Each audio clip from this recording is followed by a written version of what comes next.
I will tell you, I've never seen anything like it. Holy. Is the craziest I think I've ever seen. Everything okay? $11 million? What are you gonna do? Get a Ferrari? Maybe now there is. Yeah.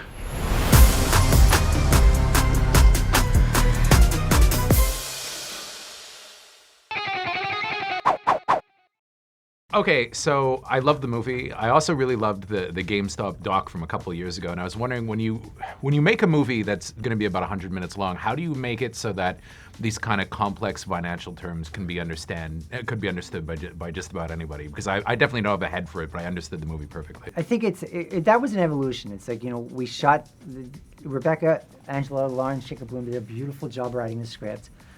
And at its core, it's an emotional journey. The stakes are incredibly real. People are dealing with their life savings.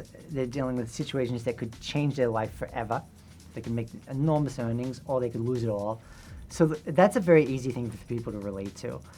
What we discovered is you didn't have to get in the weeds on like what an option is, what a short is.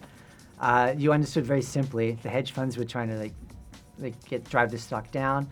This 8 million strong community was trying to drive it up to basically give the middle finger to the hedge funds and make some money and be heard and show their frustration for like the wealth disparity that was going on in the country, that is going on in the country, and hold somebody accountable.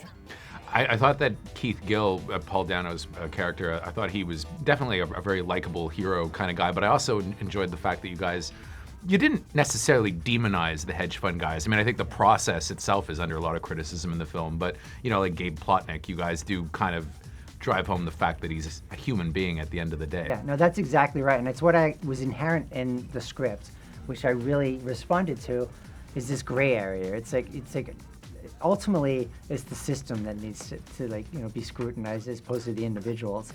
And it's like you will get away with what you can get away with. It's like, and it goes back to that conversation about feeling like the system is rigged against the little guy, which is that speech that Paul has in the film.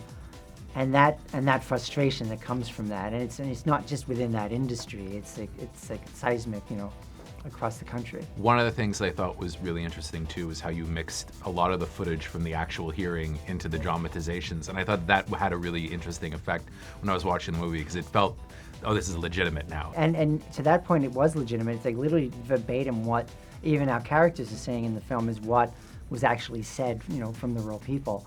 So we really wanted to be, very clear about the veracity of what we were showing, and it's like all the way through the film, all the memes that are in the film, the talk show hosts, the anchors, are all from those moments. It's all pulled from offline, and it's all real stuff. So it was an unusual way that we had to be able to give messages in the film. Like when we wanted to discuss something, like, do we let the actors do this, or do we go to like real events and throw that in there? You've made a lot of movies that are kind of based in reality, and I think that one, and they're all great, but they all have that kind of black comic undercurrent. I think the fact is, truth is just stranger than reality, right? Absolutely. And especially in a movie like this too, like some of the most outrageous scenes. I remember when I watched like Sebastian Stan reacting at the end of the movie, like, well, that can't be real. And I looked up the things, and it actually is real. It was, and for Gabe, it was muted. I saw an article about Steve Cohen that they had a pet pig for 10 years, in the house. It's like, and you're like, all right, so that's got to be in the film. It is stranger than fiction, and I think, in terms of the dark comedy aspect of it, like the one thing I find in life, like we deal with everything with humor, like I do with my interactions with family and friends. It's either like a defense mechanism, or it's a way to engage with people and connect. And so I think it's just natural to have it in these high drama stakes. It's like humor would be a natural part of that conversation.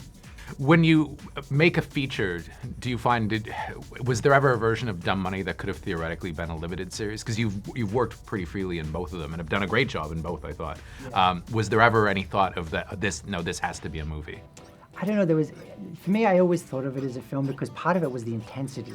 It was such a sharp, intense moment emotionally, and the stakes were so high so quickly that I wanted that feeling for the whole film, and I think to draw that out over a series would have been a more difficult thing. One thing that the documentary didn't do, and I like that you guys did, is that you actually showed people working at GameStop. Anthony Ramos' character, I thought that was great, and Dane DeHaan, and I couldn't believe it was him under the mask. That's a nice surprise.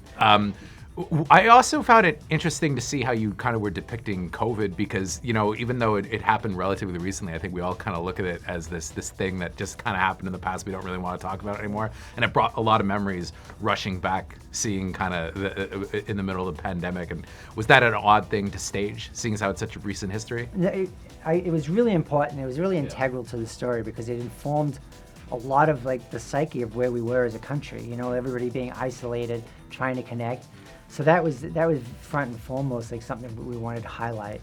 And then in terms of, you know, obviously we're dealing with shooting with COVID at the same time. But then in terms of actually shooting the film, it was weird to actually realize suddenly I'm like, oh, I'm dealing with actors with masks on. How are we going to get these performances? And suddenly I said, America, you guys are on lunch break right now. So you don't have your mask on. You guys can talk. So we had to figure out all these ways, like, you know, when we meet Paul for the first time, he's on a train. I'm like, have a drink so we can see who you are. Yeah, so it was just that basic thing to figure out as well. Yeah, brought back a lot of memories. Thank you very much. I appreciate it. I really, really enjoyed the movie, by the way. Thank you so much.